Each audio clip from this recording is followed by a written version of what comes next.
再來看彰化市哦，佇頂禮拜四有學生啊，互流浪狗仔虐，閣互咬着傷。昨佇彰化的埔心鄉哦，嘛傳出講有民眾互3、4隻狗仔虐，嘛着傷。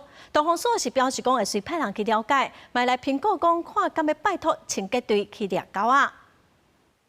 民眾的手、下骸攏有齊刺傷，趕緊叫救護車送病院醫治。彰化埔心有民眾佇禮拜下晡要去公園運動，向有流浪狗撞出來流浪，民眾驚甲用走的，卻無細緻跋倒，身軀頂有未少刺傷。那群流浪狗就突然衝過來咬我，就是想追我，然後沒有追到，然後我就邊跑邊往後面看，然後就自己跌倒，蠻恐怖的。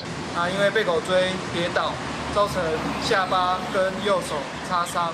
我們立即幫他做清洗傷口、包紮止血，然後送往醫院接受處置。